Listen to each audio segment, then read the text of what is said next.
മണ്ഡലങ്ങളിലേക്ക് തിരികെ പോകേണ്ടതുണ്ട്. മണ്ഡലങ്ങളിൽ ആദ്യം നമ്മൾ പരിശോധിക്കുന്നത് കണ്ണൂരും കാസർഗോഡുമാണ്. സുനിൽ ഐസക്കുണ്ട് കണ്ണൂരിൽ നിന്ന്. സുനിൽ, കണ്ണൂര് കെ സുധാകരന് പകരം ആര് മത്സരിക്കുമെന്നുള്ളത് വളരെ നിർണായകമായ ചോദ്യമാണ് യു ഡി എഫിൽ. ഇപ്പോൾ ആരെയാണ് യു ഡി എഫ് പരിഗണിക്കുന്നത്? ആരുടെ പേരുകളാണ് സാധ്യതാ പട്ടികയിലുള്ളത്?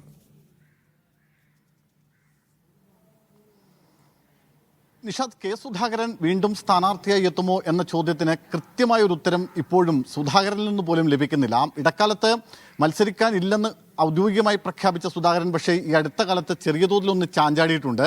പാർട്ടിയുടെ ഹൈക്കമാൻഡ് പറഞ്ഞാൽ ഒരുപക്ഷെ വീണ്ടും മത്സരിക്കാം എന്നൊരു താല്പര്യം കെ സുധാകരൻ വീണ്ടും മുന്നോട്ട് വയ്ക്കുന്നു എന്നൊക്കെയാണ് സൂചനകൾ. അവസാന ഘട്ടത്തിലും കെ സുധാകരൻ തന്നെ മത്സരിച്ചേക്കാം എന്നുള്ള ചില സാധ്യതകളിലേക്ക്, ചർച്ചകളിലേക്കൊക്കെ പാർട്ടി നേതൃത്വം എത്തിച്ചേരുന്നുണ്ട്. പക്ഷേ അങ്ങനെയൊക്കെ ആകുമ്പോഴും തനിക്ക് മത്സരിക്കാൻ വ്യക്തിപരമായി താല്പര്യമില്ലെന്ന നിലപാടാണ് സുധാകരൻ എടുക്കുന്നത്. അതിന് രണ്ട് കാരണങ്ങളാണ് അദ്ദേഹം പറയുന്നത്. ഒന്ന്, KPCC പ്രസിഡന്റ് ലോക്സഭാ തെരഞ്ഞെടുപ്പിൽ മത്സരിക്കുന്ന പതിവില്ല. മറ്റൊന്ന്, ആരോഗ്യപരമായ കാരണങ്ങൾ. ഈ രണ്ട് കാരണങ്ങൾ ചൂണ്ടിക്കാട്ടി അദ്ദേഹം മത്സരരംഗത്ത് നിന്ന് പിന്മാറാൻ ഉദ്ദേശിക്കുന്നു. ഇത് നേതൃത്വത്തെ അറിയിക്കുകയും ചെയ്തതാണ്. പക്ഷേ കോൺഗ്രസിനെ സംബന്ധിച്ച് അവർ നടത്തിയ ഒരു സർവേയിൽ, ഹൈക്കമാൻഡ് നടത്തിയ സർവേയിൽ 85% ആളുകളും കെ സുധാകരൻ തന്നെ വീണ്ടും മണ്ഡലത്തിൽ മത്സരിക്കണം എന്നൊരു നിലപാടെടുത്തു. മാത്രമല്ല, സുധാകരനാണ് ഈ വിജയ ശതമാനം കൂടുതൽ എന്നുള്ള ഒരു നിലപാടിലായിരുന്നു ഈ സർവേ റിപ്പോർട്ട്. അതിൻ്റെ അടിസ്ഥാനത്തിലാണ് വീണ്ടും സുധാകരന് മേൽ മത്സരിക്കാനുള്ള ഒരു സമ്മർദ്ദം ഉണ്ടാവുന്നത്.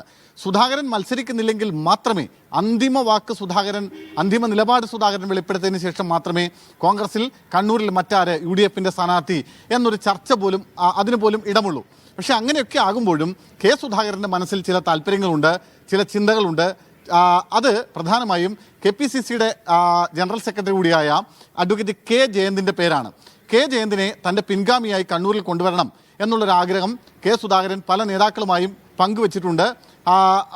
അത്തരത്തിലൊരു അഭിപ്രായം അദ്ദേഹം ചില ചർച്ചകളിലൊക്കെ പരസ്യമായി തുറന്നു പറയുകയും ചെയ്തിട്ടുണ്ട്. മാത്രമല്ല, കഴിഞ്ഞ കുറേ കാലങ്ങളായി കെ ജയന്ത് കെ സുധാകരൻ്റെ ഒരു നിഴൽ പോലെ സുധാകരനൊപ്പമുണ്ട്. എല്ലാ വേദികളിലും നമുക്ക് കണ്ണൂരിൽ കഴിഞ്ഞ അടുത്ത കാലത്തൊക്കെ നടന്നിരുന്ന എല്ലാ പ്രധാനപ്പെട്ട പരിപാടികളിലും വേദികളിലുമൊക്കെ കെ ജയന്ത് സജീവ സാന്നിധ്യവുമായിരുന്നു.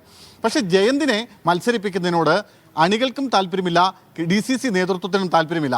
ജയന്ത് കണ്ണൂരിനെ സംബന്ധിച്ച് ഒരു അപരിചിതനാണ്. അതുകൊണ്ട് തന്നെ കണ്ണൂരിൽ ജയന്തിന് വിജയസാധ്യതയില്ല എന്നൊരു നിലപാടാണ് DCC നേതൃത്വം എടുക്കുന്നത്. മാത്രമല്ല, സുധാകരനോട് ചേർന്ന് നിൽക്കുന്ന അണികൾ പോലും ജയന്ത് മത്സരിക്കുന്നതിൽ താല്പര്യം കാണിക്കുന്നില്ല. പിന്നെ വരുന്നത് ഒരു പുതിയ സ്ഥാനാർത്ഥി, വീണ്ടും മറ്റൊരു സ്ഥാനാർത്ഥി എന്നൊരു ചർച്ചയിലേക്ക് നമ്മൾ പോയാൽ മറ്റൊരു സാധ്യത കൂടിയുണ്ട്. അതായത് കുറച്ചു മുമ്പ് ആദ്യം നടന്ന ചർച്ചയിൽ കെ.ആർ. സാജു പറഞ്ഞതുപോലെ UDF-നെ സംബന്ധിച്ച് ഒരു മുസ്ലിം സ്ഥാനാർത്ഥി, 2 ലീഗ് സ്ഥാനാർത്ഥികൾ ഒഴിച്ചാൽ കോൺഗ്രസിനെ സംബന്ധിച്ച് ഒരു മുസ്ലിം സ്ഥാനാർത്ഥി മറ്റു മണ്ഡലങ്ങളിൽ എവിടെയുമില്ല. സ്വാഭാവികമായും ആലപ്പുഴ കൂടി ഒരു മുസ്ലിം സ്ഥാനാർത്ഥിയെ പരിഗണിക്കുന്നില്ലെങ്കിൽ മറ്റൊരു സാധ്യതയുള്ളത് സുധാകരൻ മത്സരിക്കുന്നില്ലെങ്കിൽ കണ്ണൂരിൽ ഒരു മുസ്ലിം സ്ഥാനാർത്ഥി എന്നുള്ളതാണ്. അങ്ങനെ വരുമ്പോൾ 3 പേരുകളാണ് പ്രധാനമായും ഉയർന്നു വരുന്നത്. ഒന്ന്, AICCയുടെ വക്താവ് കൂടിയായ ഷമാ മുഹമ്മദിൻ്റെ പേരാണ്. മറ്റൊന്ന്, A ഗ്രൂപ്പ് മുന്നോട്ട് വെച്ചിരിക്കുന്ന ഒരു പേര്, അത് മുഹമ്മദ് ബ്ലാത്തൂരിൻ്റെ പേരാണ്. മറ്റൊന്ന്, തളിപ്പറമ്പിൽ കഴിഞ്ഞ തവണ MV ഗോവിന്ദനെതിരെ മത്സരിച്ച അബ്ദുൾ റഷീദിൻ്റെ പേരാണ്. ഈ 3 സാധ്യതകൾ കൂടി പരിഗണിക്കണം മുസ്ലിം സ്ഥാനാർത്ഥിയാണ് മത്സരിക്കുന്നതെങ്കിൽ എന്നൊരു ചർച്ച കോൺഗ്രസിനുള്ളിൽ കഴിഞ്ഞ കുറേ ദിവസങ്ങളായി രൂപപ്പെട്ടു വന്നിട്ടുണ്ട്. ഇനി ഇതൊന്നുമല്ല, ഒരു ഈഴവ സ്ഥാനാർത്ഥി ആണ് കണ്ണൂരിൽ പരിഗണിക്കപ്പെടുന്നതെങ്കിൽ അതും വനിതാ സ്ഥാനാർത്ഥി എന്നൊരു ചർച്ചയിലേക്ക് കാര്യങ്ങളെത്തിയാൽ അമൃത രാമകൃഷ്ണൻ, മുൻ മന്ത്രി കൂടിയായ N രാമകൃഷ്ണൻ്റെ മകൾ അമൃത രാമകൃഷ്ണൻ്റെ പേരും ചർച്ചയിലുണ്ട്. ഇത്രയധികം ചർച്ചകൾ, അതായത് കെ സുധാകരൻ മത്സരിക്കുന്നില്ലെങ്കിൽ സ്ഥാനാർത്ഥികളാവാനുള്ള ഭൈമീ കാമുകന്മാരുടെ നീണ്ട നിര തന്നെയുണ്ട് കണ്ണൂരിനെ സംബന്ധിച്ച് പറഞ്ഞാൽ. എന്തായാലും സുധാകരൻ കൃത്യമായി മനസ്സ് തുറക്കണം, എന്താണ് നിലപാടെന്ന് അറിയണം. അങ്ങനെയാണെങ്കിൽ കണ്ണൂരിൽ മത്സര ചിത്രം തെളിയിക്കുകയുള്ളൂ. LDF-നെ സംബന്ധിച്ച് എനിക്ക് തോന്നുന്ന LDF-ലേക്ക് പോകാമെന്ന് തോന്നുന്നു. LDF-നെ സംബന്ധിച്ച് LDF അവരുടെ സ്ഥാനാർത്ഥി ഏതാണ്ട് കണ്ടെത്തി കഴിഞ്ഞിരിക്കുന്നു. ഇന്നലെ ചേർന്ന ജില്ലാ സെക്രട്ടേറിയറ്റ് യോഗത്തിൽ CPM-ന്റെ കണ്ണൂർ ജില്ലാ സെക്രട്ടറി കൂടിയായ MV ജയരാജനെ കണ്ണൂരിൽ മത്സരിപ്പിക്കാൻ ഉള്ളൊരു നിർദ്ദേശം പാർട്ടി സംസ്ഥാന സെക്രട്ടറി MV ഗോവിന്ദൻ മുന്നോട്ട് വെച്ചു. അത് ജില്ലാ സെക്രട്ടേറിയറ്റ് അംഗീകരിച്ചു. ഇന്നിപ്പോൾ നടന്നുകൊണ്ടിരിക്കുന്ന ജില്ലാ കമ്മിറ്റി യോഗവും ഇതിന് അംഗീകാരം കൊടുക്കും എന്നാണ് നമുക്കറിയാൻ കഴിയുന്നത്. മറ്റൊരു പേരുകളും കണ്ണൂരിൽ CPM-നെ സംബന്ധിച്ച് അവരുടെ സ്ഥാനാർത്ഥി പട്ടികയിലില്ല. അതുകൊണ്ട് MV ജയരാജനായിരിക്കും LDF സ്ഥാനാർത്ഥി എന്ന് ഉറപ്പാണ്.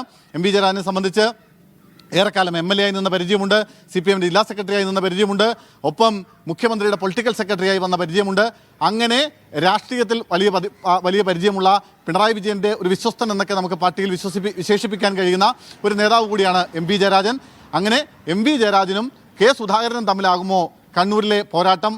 അതല്ല, മറ്റാരെങ്കിലും സുധാകരന് പകരം എത്തുമോ എന്നത് മാത്രമാണ് ഇനി കാത്തിരുന്ന് കാണാനുള്ളത്. കണ്ണൂരിൻ്റെ ഒരു രാഷ്ട്രീയ ചരിത്രം നമുക്കറിയാം. കണ്ണൂർ ഇടതുപക്ഷത്തിൻ്റെ കോട്ടയെന്ന് എല്ലാ കാലവും വിശേഷിപ്പിക്കുമ്പോഴും കണ്ണൂരിൽ ഈ കഴിഞ്ഞ നിയമസഭാ തെരഞ്ഞെടുപ്പിൻ്റെ രാഷ്ട്രീയ വോട്ടുകളുടെ കണക്ക് മാത്രമെടുത്താൽ 1,28,372 വോട്ടുകൾക്ക് LDF ലീഡുണ്ട്. മുഖ്യമന്ത്രിയുടെ മണ്ഡലമായ ധർമ്മടം, CPM സംസ്ഥാന സെക്രട്ടറിയുടെ മണ്ഡലമായ തളിപ്രമ്പ്, KK ശൈലജയുടെ മണ്ഡലമായ മട്ടന്നൂർ അടക്കം CPM വലിയ മൃഗീയ ഭൂരിപക്ഷമുള്ള മണ്ഡലങ്ങൾ ഉൾപ്പെട്ടതാണ് ഈ കണ്ണൂർ ലോക്സഭാ മണ്ഡലം എന്ന് പറയുന്നത്. പക്ഷേ അങ്ങനെയൊക്കെ ആകുമ്പോഴും കണ്ണൂർ ലോക്സഭാ മണ്ഡലം എന്നും എക്കാലവും LDF സംബന്ധിച്ച് ഒരു ബാലികേറാമലയായിരുന്നു എന്നതാണ് രാഷ്ട്രീയ ചരിത്രം കാണിക്കുന്നത്. ഇടക്കാലത്ത് അബ്ദുള്ളക്കുട്ടി 2 തവണ ജയിച്ചതും PK ശ്രീമതി 1 തവണ ജയിച്ചതും ഒക്കെ ഒഴിച്ചാൽ ഈ അടുത്ത കാലത്തൊന്നും LDF കണ്ണൂർ മണ്ഡലത്തിൽ ചുവപ്പ് കൊടി ഉയർത്താൻ കഴിഞ്ഞിട്ടില്ല എന്നൊരു ചരിത്രം കൂടിയുണ്ട്. കണ്ണൂരിന് കോൺഗ്രസിനൊപ്പം നിൽക്കുന്ന, രാഷ്ട്രീയമായി കോൺഗ്രസിന് അനുകൂലമായി ചായ്വ് കാണിക്കുന്ന ഒരു ലോക്സഭാ മണ്ഡലം കൂടിയാണ് കണ്ണൂർ. അത് പക്ഷേ ഇത്തവണ ആരെ തുണയ്ക്കും? ഇത്തവണയും അത് UDF തന്നെ തുടരുമോ, അതെയോ MV ജയരാജനിലൂടെ എന്തെങ്കിലും ഒരു അത്ഭുതം അട്ടിമറി കണ്ണൂരിൽ ഉണ്ടാകുമോ എന്നതാണ് കാത്തിരുന്ന് കാണുന്നത്.